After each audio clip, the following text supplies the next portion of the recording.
All right, so we learned the alternating series test last time, and very quickly here, the alternating series says if you have an alternator, which is like negative 1 to the n, negative 1 to the n minus 1, negative 1 to the n plus 1, and you isolate it, then what's left over, a sub n, is your rule of sequence. If that goes to 0 and the terms are decreasing, then the series converges. It's like doing the nth term test for divergence, but in the presence of an alternator, the series converges because subtracting every other term makes it small enough to converge. Now, number 2 is typically taken care of if number 1 is taken care of. And I showed you an example where it's not, where the terms go to 0, but it's not monotonically decreasing. That's something that a lot of times is overlooked at the high school level, which means that's kind of what BC has been kind of throwing in there in the last few years to try and catch people. So we'll look at some like that. But typically, if the terms go to 0, unless it's some kind of weird piecewise function or something like this, they're going to also be decreasing beyond some point forevermore. All right, so example 16, determine whether the following series are converge or diverge. We have an infinite series because there's a sigma on the infinity. Do you spy the alternator? Negative 1 to the n plus 1. Okay, cool. So we look at that. What is the limit as n goes to infinity of that? 1/2, right? So if that equals 1/2, Colin, then does the series converge or diverge?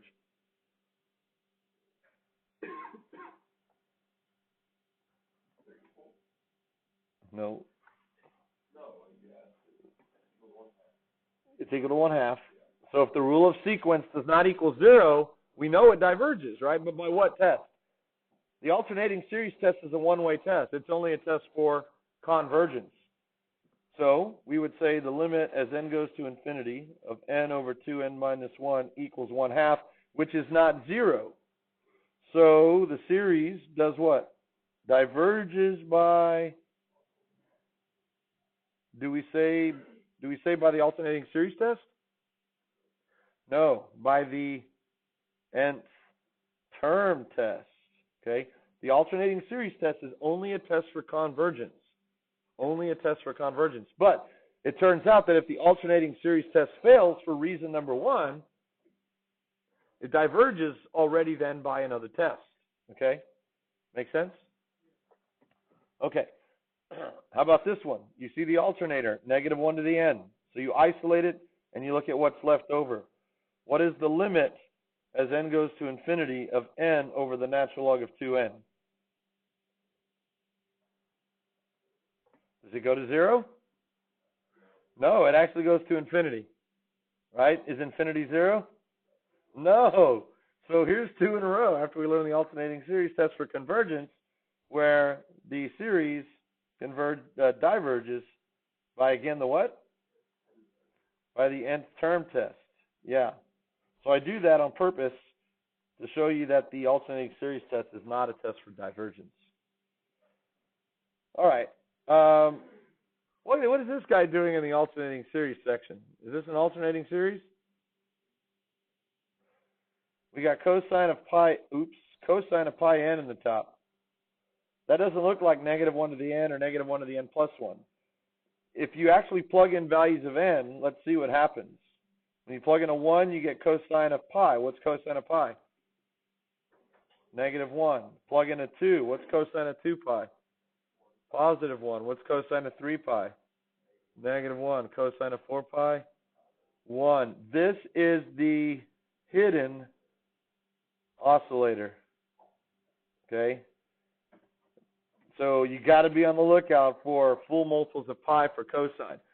You could also do full multiples of pi halves for sine, right? That one doesn't show up as often, but if you ever see sine of like pi n halves, that also oscillates because that's going to hit the quadrantal angle 90 and 270. It doesn't look as pretty, so it doesn't show up as much, but cosine of pi n shows up kind of a lot. So that's a hidden alternator, so be careful. Negative 1 to the n, n plus 1, n minus 1, and now cosine of pi n. So you look at what's left, 1 over n. What happens to 1 over n as n goes to infinity? It approaches 0. And do the terms decrease? 1 over 1, 1 over 2, 1 over 3? Yeah.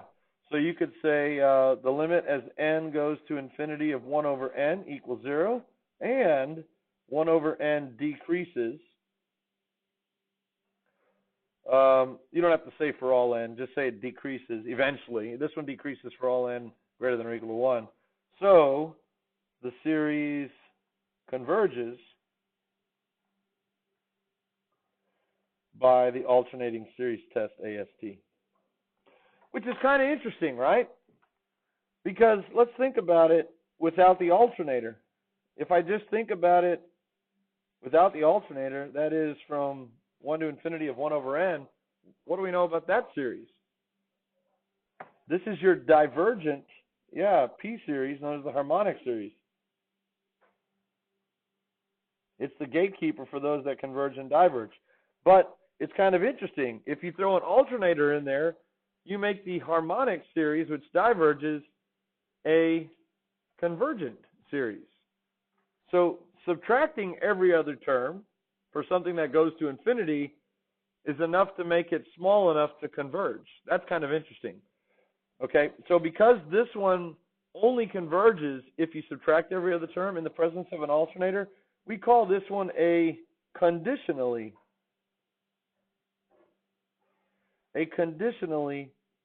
convergent series. That's a definition. Okay? It only converges on the condition that we have an alternator there, which again effectively subtracts every other term, making the sum small, enough to converge. But if you took away the alternator, now it diverges. So that's why we call it conditionally convergent. And these are the types of questions that show up for alternating series. If you take the alternator away, does it still converge or does it diverge? If it diverges, we say it's conditionally convergent. If you take the alternator away and it still converges on its own, we say it's absolutely convergent. It converges absolutely, which means the terms are all positive and it still converges. Or we can also say, does it converge? Absolutely it converges. Either way. Okay, you can say it that way too. All right, sweet. How about this guy? Do you see the alternator there? Does it have one? Negative 1 to the n minus 1. Yes, that's an alternator. So you look at the series, the sequence, rule of sequence is left. And then two things have to happen. The limit as n goes to infinity of 1 over n factorial. Does it equal 0? Yes. Do the terms decrease? Yes. And 1 over n factorial decreases. So again, 99 times out of 99 out of 100, or 99 and a half, you could even say, if the limit goes to 0, the terms decrease. So the series converges by the alternating series test. Now, the next question that I'm going to ask you is, okay, so we know that if we have the alternator there, it's going to converge. What if I looked at the series without the alternator? Do you think that guy would converge on his own without the help of subtracting every other term? Yes, your intuition should tell you yes, because n factorial grows very, very fast.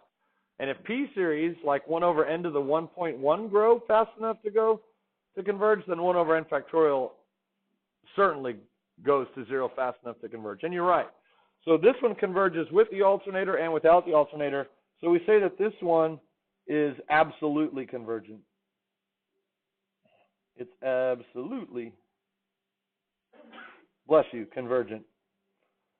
Which simply means if you were to take the absolute value of the rule of sequence, what happens if you take the absolute value of the sequence? You just make all the terms what? Positive, which means you get rid of the alternator. So that's why we call it absolutely convergent. Yes? No, you would write out alternating series test. Yeah. If this shows up on a free response. Good question. That's fine. Yeah, it's fine for my test. It just so happens, as I've mentioned before, that May 15th, the day of the AP Calculus exam, is also National Non-Abbreviation Day.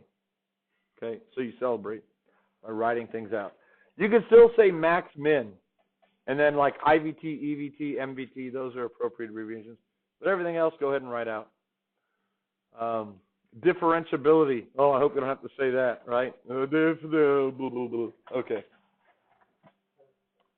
So good so far, so good? Absolutely. Letter E, you try. Go. Converge or diverge? You tell me.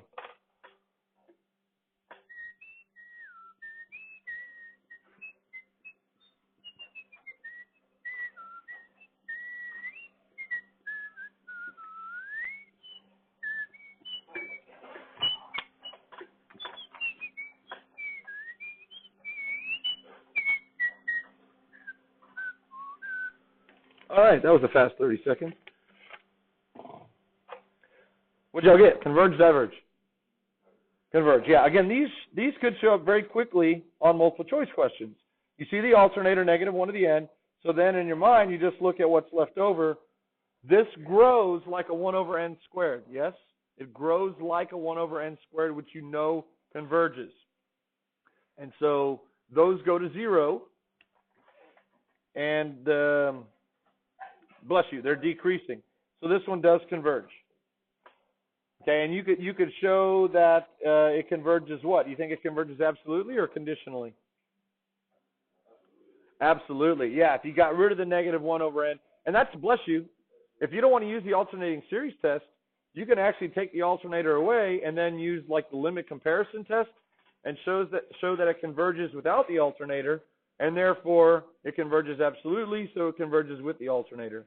If you can show that something converges absolutely, then it's going to converge if you put the alternator in there. So you actually have two different ways to show this one converges. Strictly by the alternating series test, by showing that the limit of the 1 over the n minus 5 squared plus 1 goes to 0, and then saying 1 over n minus 5 squared plus 1 decreases, therefore converges by the alternating series test. Or again, just look at the sequence without the -1 of the n, do a limit comparison test with 1 over n squared, your convergent p series, and therefore that one converges absolutely, therefore it converges with the alternator in there. Okay, you got the idea down? Very important to get ideas down. All right, letter F. Intuition tells you what? Diverges? Well, do you see an alternator? I do. So with the alternator present, we could do the alternating series test. Does 1 over n go to 0? Yeah. Do the terms decrease? Yes. So this one actually converges by the alternating series test. In fact, we actually saw that one already, didn't we? Yeah. The only difference here is the terms are different. Over here, when n equals 1, we started with a -1. And over here, when n equals 1, we start with a +1. So it's not quite the same series because the terms are different signs. But for the exact same reason, it's going to converge. This is your conditionally convergent harmonic series. It needs the alternator to subtract out every other term. Now, we don't know what the actual sum is. It's going to be less than infinity. It's going to be a finite number, but still probably pretty huge. It's kind of weird. If you think of it, diverges when all the terms are added. If you subtract out every other term, the sum of every other term is also infinity, right? So infinity minus infinity here equals some finite number. It's just kind of interesting, okay? It's in determinate form, and in this case, it does converge. Okay, are you okay with the alternating series test? All right, so let's look at the idea then of absolutely versus conditionally convergent. It's what we've already kind of been talking about, so it's nothing new now. If the series from 1 to infinity of the absolute value of the rule of sequence converges, then the series itself converges. That's what I was just saying up above. Okay? In other words, if all the terms are positive and they add up to some convergent sum, then without the terms being positive, if you take the absolute values away, then they're for sure still going to converge. Because the only difference if you take the absolute values away is that some of the terms are negative, which only makes the sum water. Not water. Smaller. That was a fill in the blank. But I said what instead of blank. Blanker. Blanker.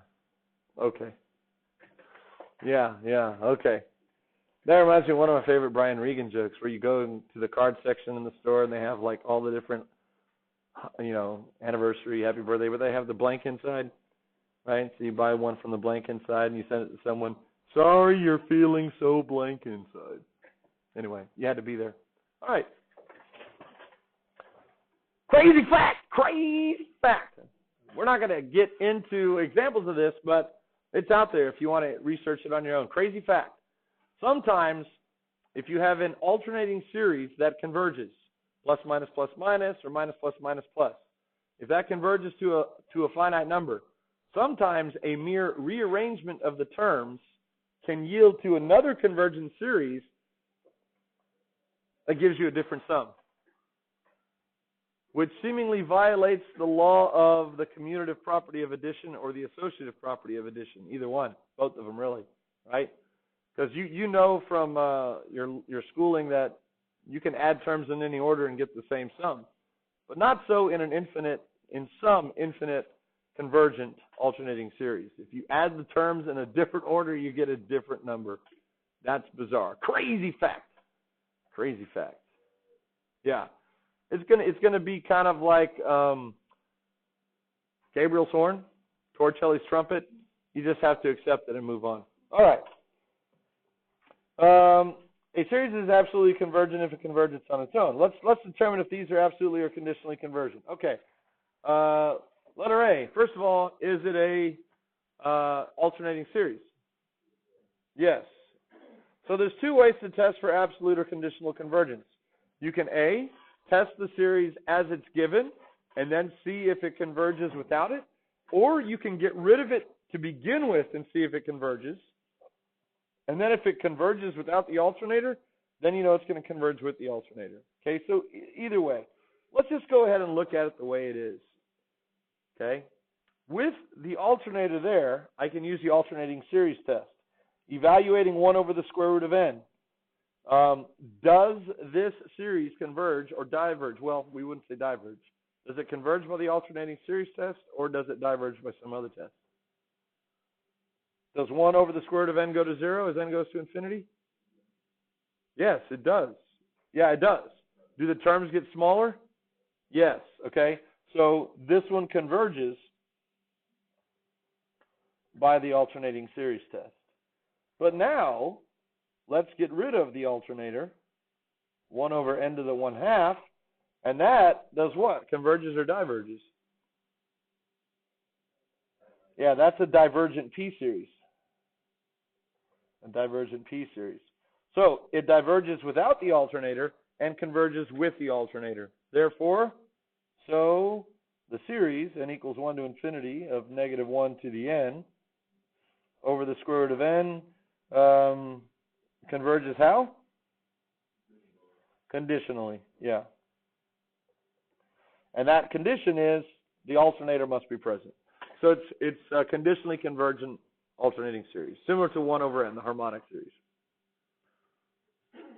All right, so now if you had done it the other way, if you would have gotten rid of the absolute value, or I'm sorry, if you'd have taken the absolute value and gotten rid of the alternator, then if you would have taken that and seen that it diverges, then you'd have to come back up here and see if it still converges. So it's a matter of how you want to do it. If you would have gotten rid of it and that would have been convergent, then you wouldn't have had to come back. Because if it converges absolutely, then it converges without the absolute value. Yes? Will they ever have like a question where they ask you to find if it converges or diverges, and then have another one that asks how it converges? Like if it's absolutely. The instructions would say determine if the series converges absolutely or conditionally or diverges. That's what it would say. Yeah. Or determine if it converges or diverges. If it converges, determine if it converges absolutely or conditionally. That's another way to say it. Those are the three options now. But it really only applies to alternating series, okay? Because those are the only ones that you're all going to see that have positive and negative terms. I guess it could apply to like terms that are completely negative. But if something converges to a finite negative number because all the terms are negative, then if you factor out the negative from every term, they're going to converge to a finite positive number. So it really only applies to the alternating series. All right, go ahead and determine this one on your own. Does it converge conditionally or absolutely, or does it diverge?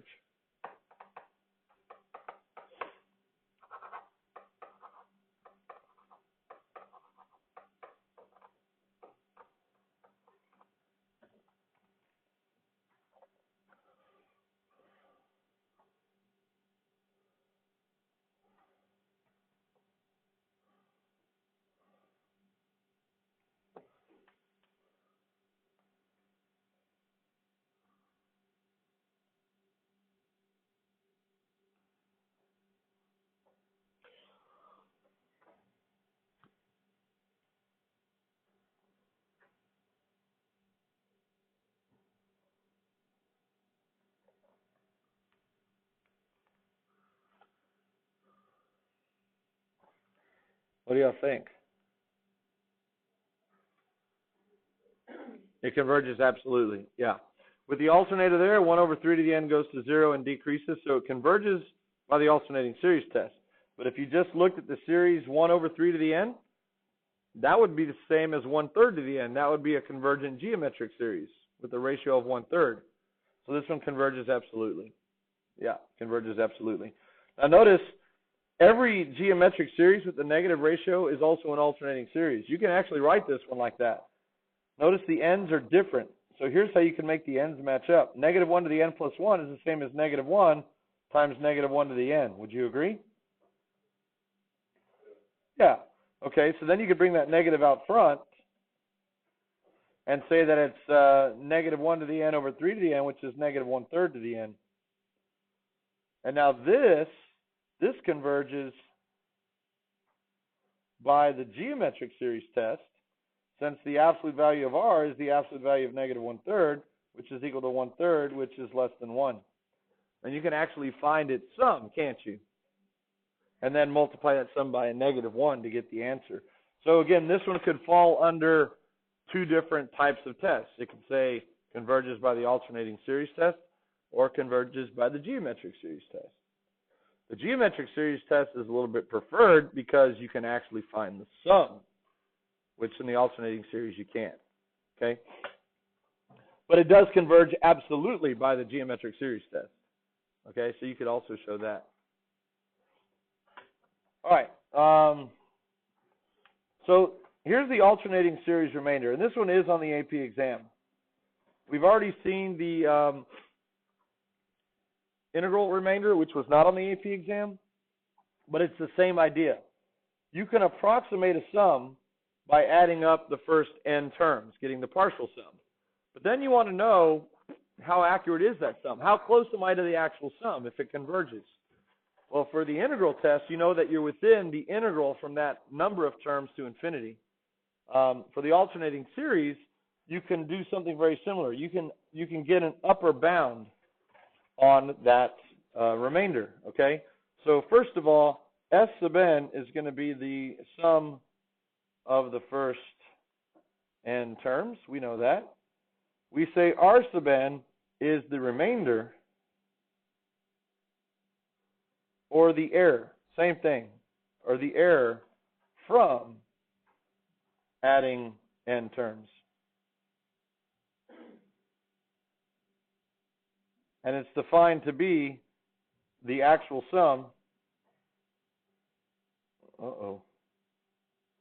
It's defined to be the absolute value of the actual sum minus the partial sum.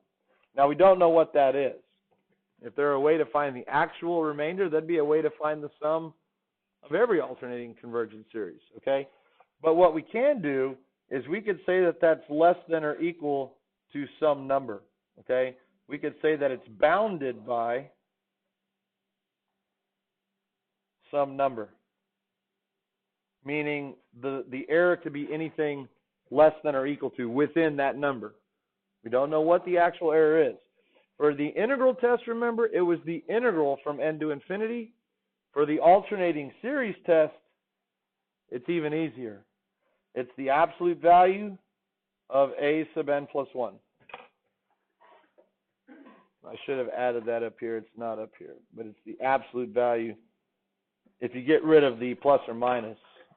In other words, if you use the first n terms, that's going to be within the absolute value of the n plus first term. What does that mean then? This is the first unused term.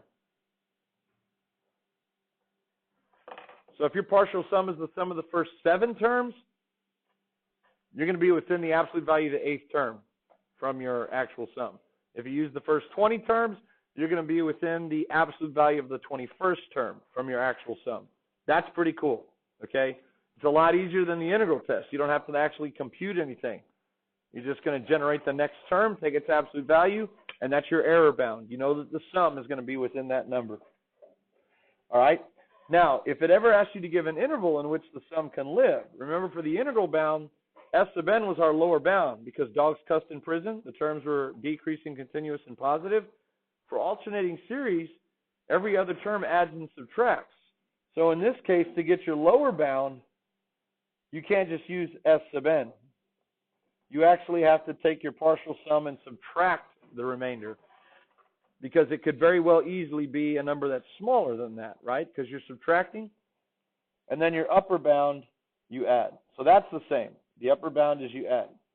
But we can't use S sub n as a lower bound. So it's a plus or minus. So in this case, it is more of a margin of error, where the margin of error is your radius on either side of your partial sum, okay, which is your error bound.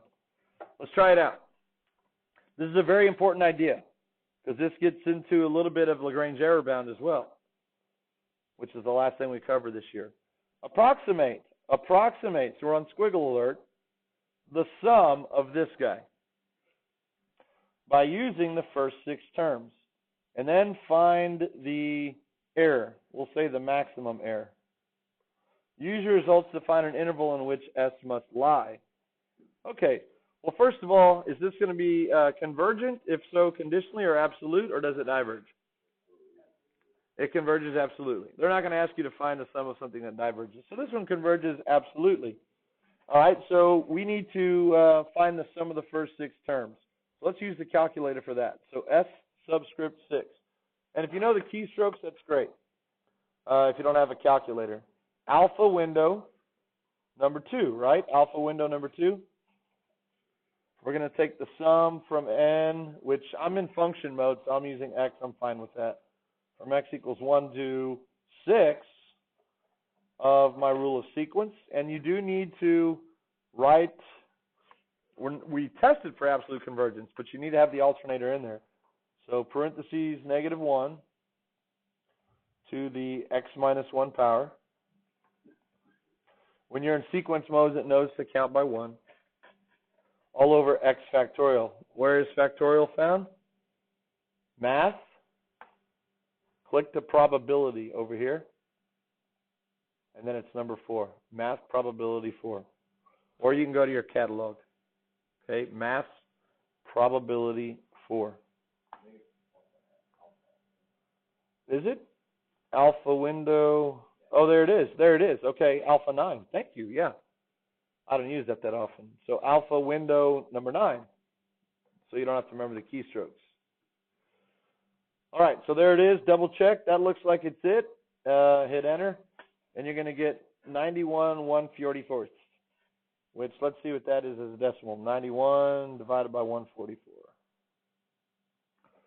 So that is equal to 0.631 ...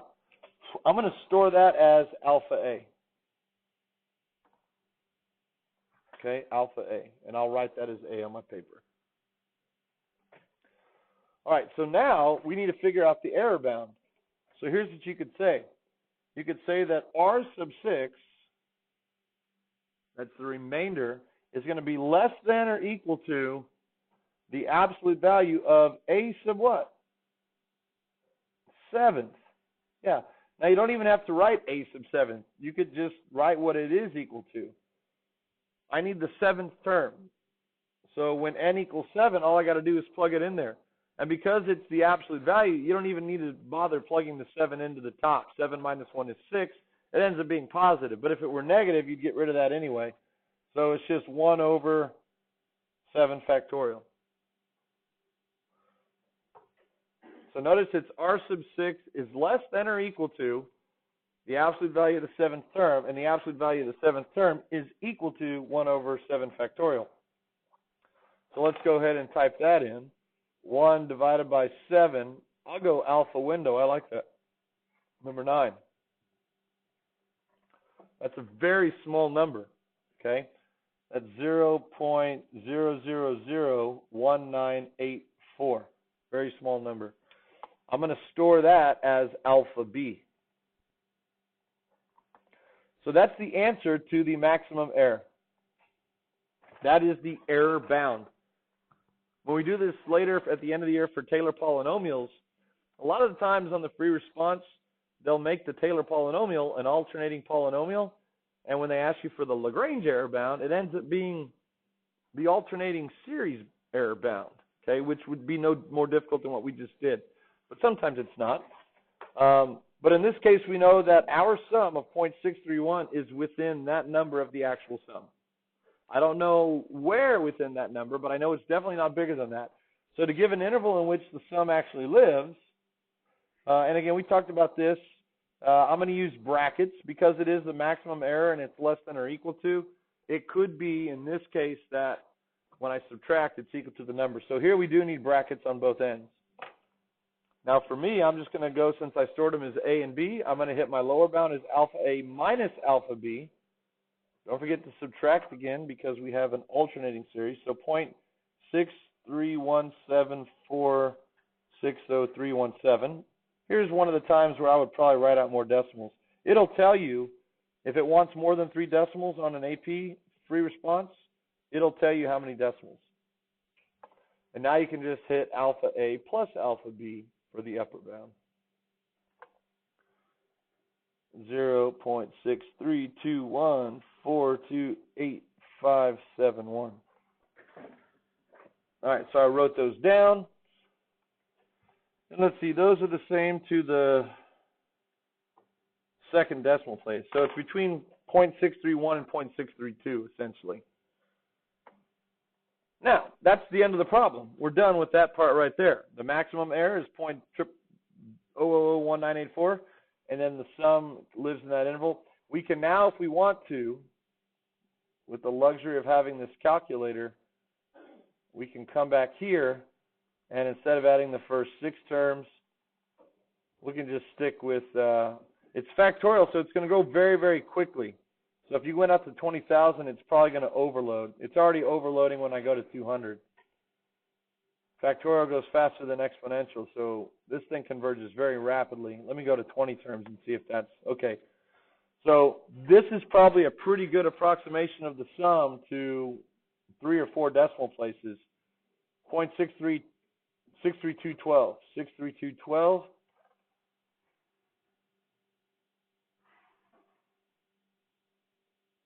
If you notice, 63212 lives between 63174 and 63214. So notice it's actually closer to the upper bound than it is the lower bound. But it does live in there. It does live in there. So now the question is, why does it work?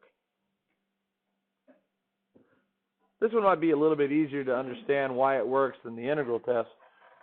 If the only 2 requirements are that the terms are decreasing and going to 0, then it makes sense that the sum should be within the first unused term, because that's the next largest number magnitude-wise to contribute to the sum. And everything else is going to be less than that. All right? But to prove that's another thing. So alternating series error, right? Your sum of your first n terms is always going to be within what? The first unused term. Good. And average value is always integral over width. That's just a random review question. Average value is integral over width. Okay, sweet. Comments or questions? So far, so good so far? Happy National Winston Churchill Day. If you're going through hell, keep on going. Let's keep going. This is not hell, right? One man's hell is another man's heaven. All right, so here we go. Approximate the sum with an error less than 0.0001. Another type of question you might be asked. Well, first of all, is this an alternating series? Yes, okay. So if I want to approximate the sum that's within 0.0001 of the actual sum, I need to know how many terms I need to add up, yes? So now I know that 0.001 has to be my error bound. So I know that a sub n plus 1 has to be that, or has to be within that. So my first unused term has to be less than 0.001.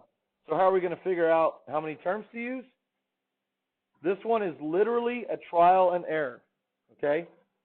Remember, we're taking the absolute value, so get rid of the alternator and start looking at what happens for values of n when you plug it in. Let's just do this one together. It's 1 over n to the 4th. So I'll do it this way. Oops, not that way. When I plug in a 1, I get 1 over error, bear with me. I get 1 over 1 to the 4th. I know what that is, right? It's 1. Is that within .0001? No. So let's go to the next one. It's the first unused term now. So if we change the 1 to a 2, our second term is 1/16. Is that within .0001? No. You can actually get your mode so that it gives you decimals every time. I think so. There it is. Answers, automatic, or decimal. I want to go to decimal here. All right, so that's not quite going to work. So then if I try the third term, 1 over 3 to the 4th, just change that to a 3. .012, is that less than .001? Nope. So I'll try it again. Change the 3 to a 4. Is that less than .001? Yeah.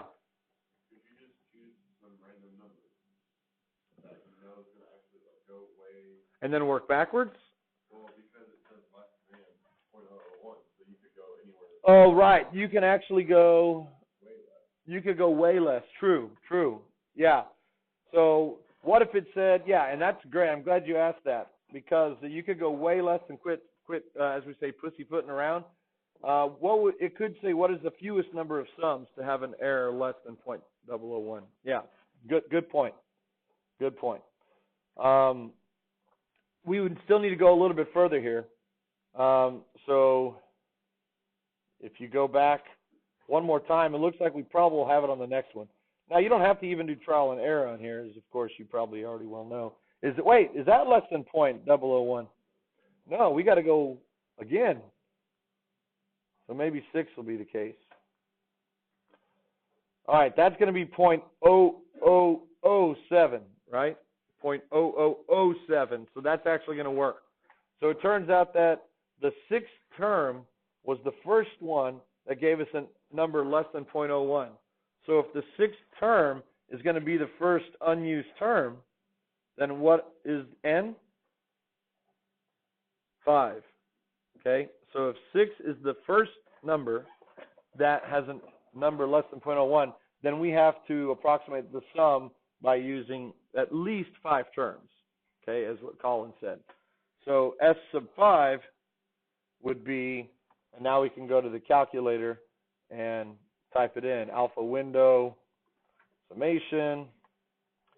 Yep. Could you have gone to sequence mode and then type in your equation for y equals and then go to the table and then look at all? Yes, you could do that as well. Yeah. I wanted to talk about other methods.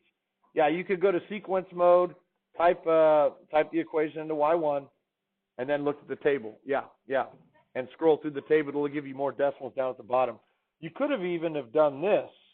You could have taken 1 over n to the 4th and said it had to be less than 0.001, and then solved, right? If you flip those around, you get 1 over 0.001 is less than n to the 4th. So if you take the 4th root of that, the 4th root of 1 over 0.001 is less than n. So let's see what that gives you. 1 divided by 0.001, and then raised to the 0.25 power. You get 5.62, and since n has to be bigger than that, 5.62, and n is an integer, then n has to equal 6. So that's another way to do it without doing trial and error. So there's a couple of ways to do it. No, and that's the point I'm trying to make. Remember, the error is within the first unused term. So if 6 is the number that gives us the first number that's less than .01, then 6 is the first unused term. So it's equal to n plus 1, and so n is equal to 5. That's the point I'm trying to make. So the sum that is within .01 for the first time is the 5th.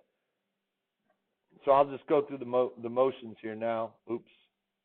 If I can do that even. There we go. So we're going from x equals 1 to 5. And there will be a sum. If this is a calculated question, there will be a sum that uses 6 terms. You don't want that one.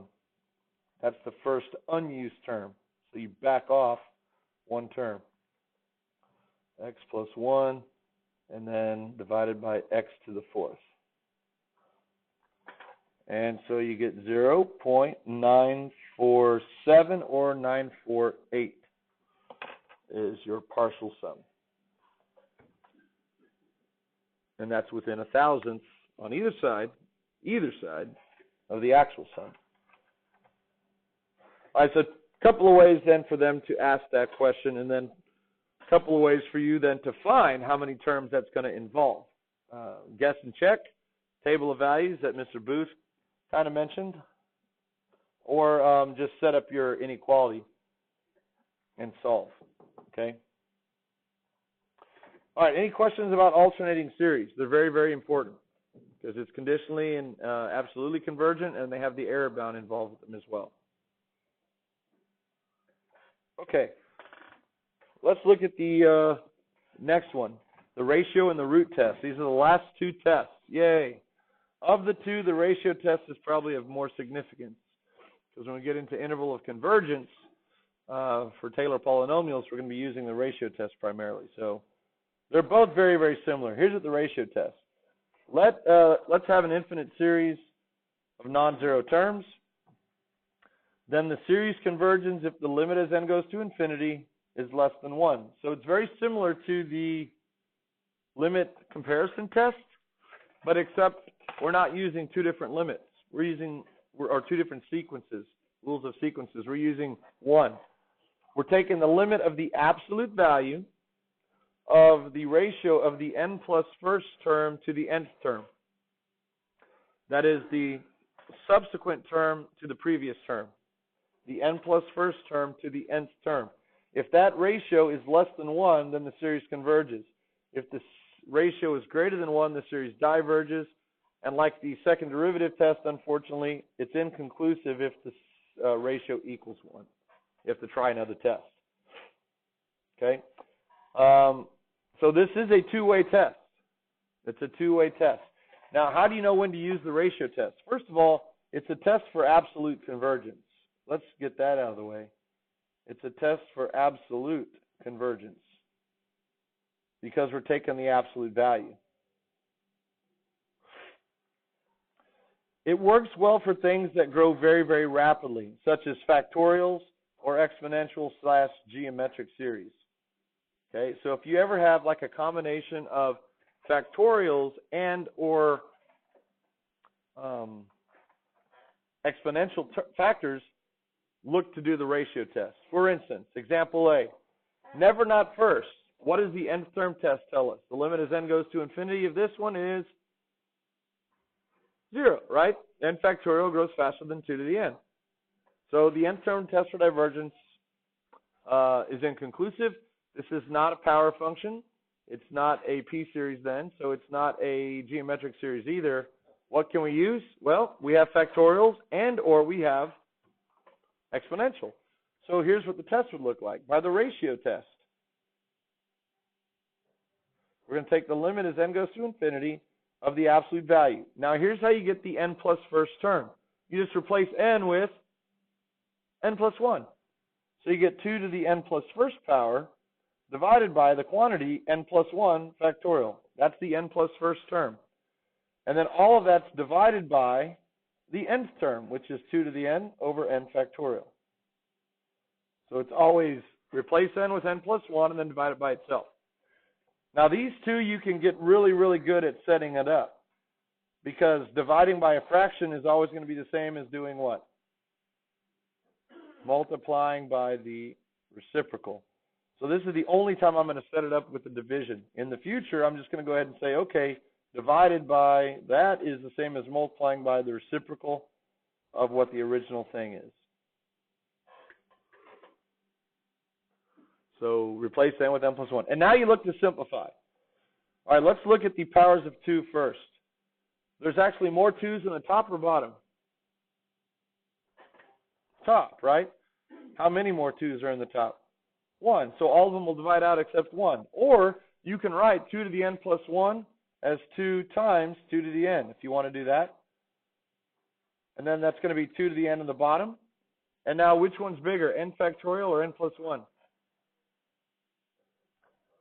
N plus 1. So remember our little strategy for that is start with the larger one and write it recursively. N plus 1 times n factorial in the bottom and n factorial in the top. And if you do that, good things will happen.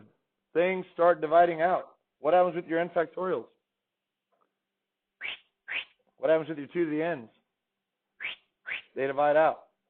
And now you compute the limit of what's left. We're just left with 2 over n plus 1. And as n goes to infinity, what happens to 2 over infinity plus 1? It goes to 0. And 0 is less than 1, right? That's what has to happen.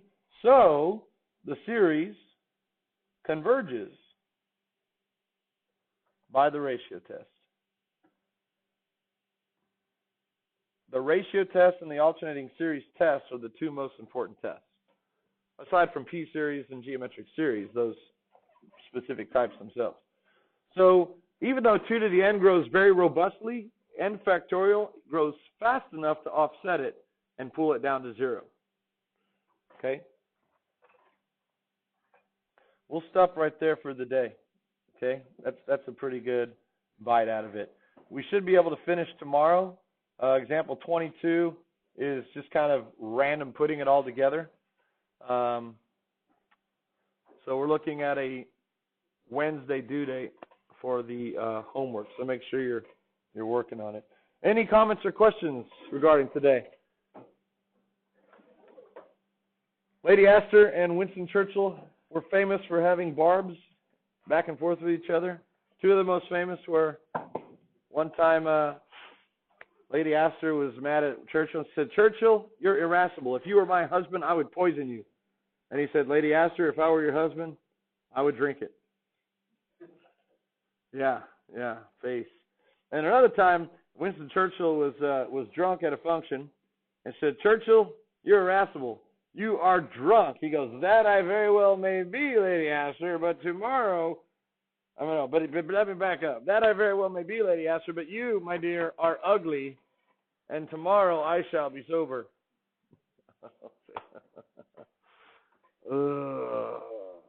Winston Churchill Day. Okay, we'll stop right there.